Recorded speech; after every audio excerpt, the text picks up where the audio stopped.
of the other things I'll just say quickly, Brad sort of touched on, which was that, you know, one of the other things that I think fans have truly loved over the years about Stargate is you know, the teams, the chemistry of the cast and the characters, and that's why they keep coming back. And it's always a little scary to start that situation again, and especially, you know, for you guys too. You know, am I going to like these guys? This has been an unbelievably special experience, and I know that people say that all the time, and you know, everybody's like, oh, the chemistry is great, people get along, it's one big happy family. You know, it's a cliche, and I'm sorry for sounding that way, but I'm the biggest cynic in the world. Anybody who works on the show will tell you. And everybody's like, wow, this has been really weird, isn't it? It's been so good, everybody's kind of getting along, and it's really having a good time. And I'd be like, yeah, you know, so far. We'll see. But you know, we're 12 episodes in, and everybody still likes each other, and is still having a phenomenal time, and is very happy to come to work every day. It's the most exciting experience I've ever had in my career, and I think that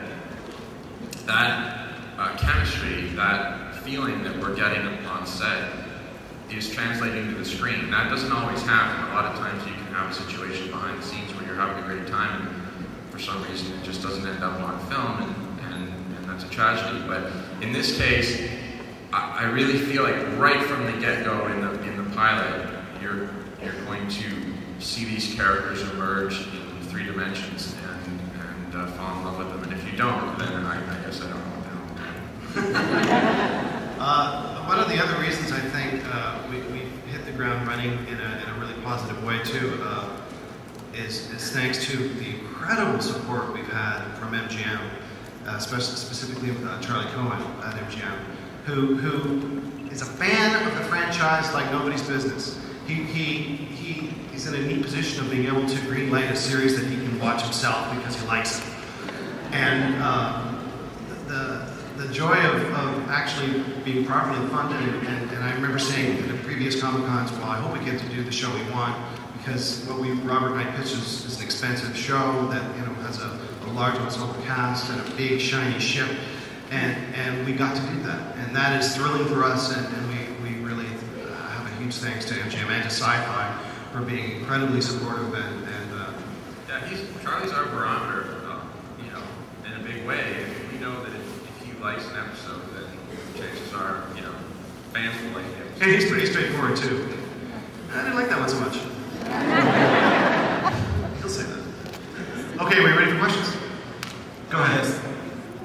My concern with this series is that Stargate had a golden opportunity to step into their own.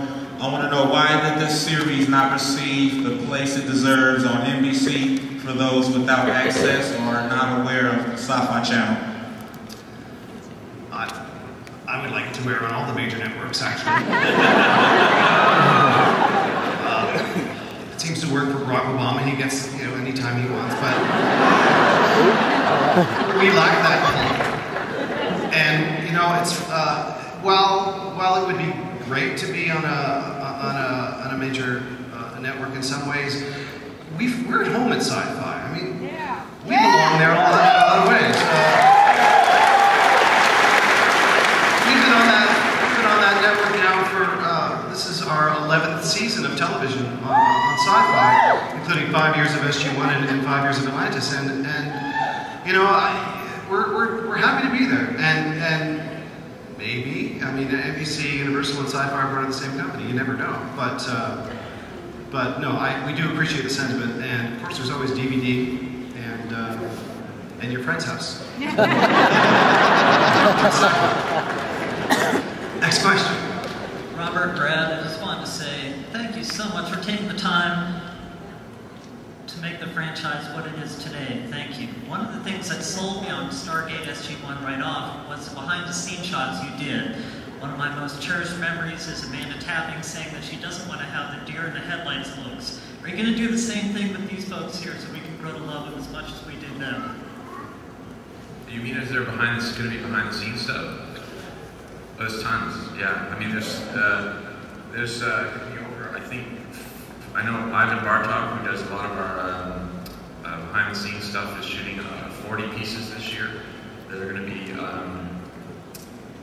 used on the web and on DVD anywhere, and basically anywhere. I mean, you know, both the studio and the network are very excited about the show, and I think that as this is very much the beginning of the launch of the publicity push, and I think that as the airing of the show gets a little closer, you're going to probably get sick and tired of hearing about Stargate Universe. At least I hope so.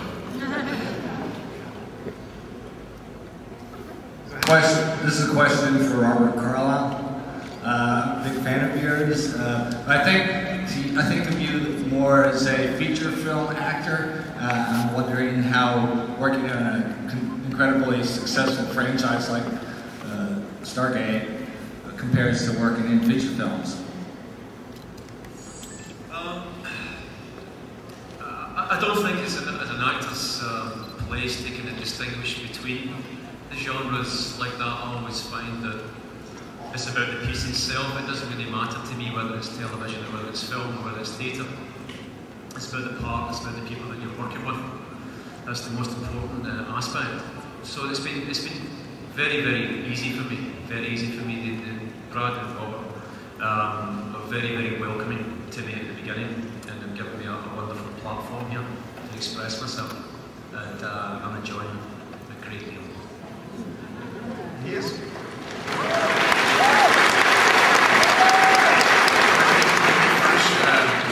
When we first spoke to Bobby on the phone, one of the first things he said to us was, well, "What do you want me for?"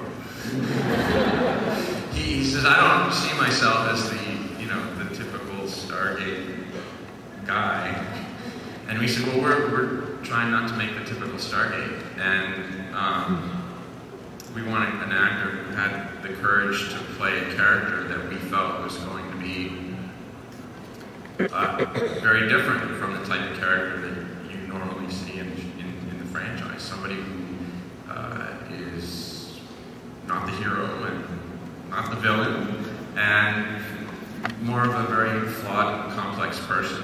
And that was something that really attracted us to Bobby, was the fact that he is first and foremost an actor who is not only brilliant but plays the character with courage.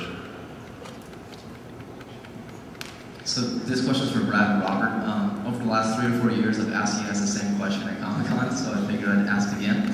Are we ever going to find anything out in Stargate Universe with regards to the furlings and the ninth ship?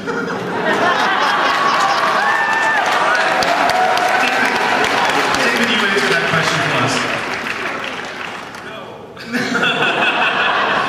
No, that was the right answer. No. All right, I'm going to answer that. I'm going to say that the answer to your question is yes. Really? Well, yeah. Okay.